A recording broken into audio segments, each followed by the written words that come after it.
જય માતાજી, સ્વાગત છે અમારા બ્લોગમાં. કૂતરો અત્યારે હજુ શું કરે ભાઈ?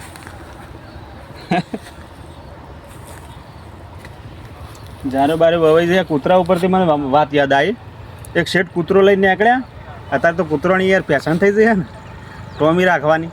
ડોગી ટોમી ને ડોગી. એટલે એક શેઠ કૂતરો લઈને નીકળ્યા ફરવા. હોજ પેલો વિદેશી કૂતરો આવે ને, અંગ્રેજી કૂતરો, પૈસેથી લેવાનો ને ઘેર રાખવાનો ને આપણા પૈસે પાછીને ખવડાવવાનો. એ આપણને શું બાજરો ખવડાવવાનો? હા, એ આપણને કોઈ બાજરો ખવડાવવાનો, એને પૈસેથી લેવાનો ને પાછો આપણે સાચવવાનો. આખું ઘર પાછું એના શેડી હોય. ટોમી ટોમી ટોમી, શું થયું ટોમી? એટલે એ શેઠ કૂતરો લઈ ફરવા નીકળ્યા હોજે. હોજે ફરવા નીકળ્યા ને તે રસ્તામાં આપણો દેશી કૂતરો તો તૈયાર જ હોય.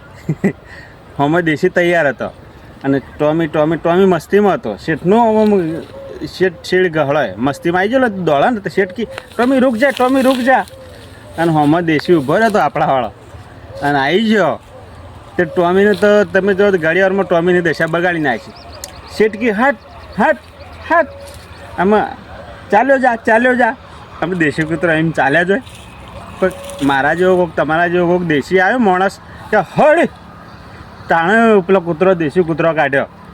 અને પછી શેઠને પેલું કૂતરાને જોયો ને તે કૂતરાને તો દશા હાવ બગાડ નાખેલી ટોમીની.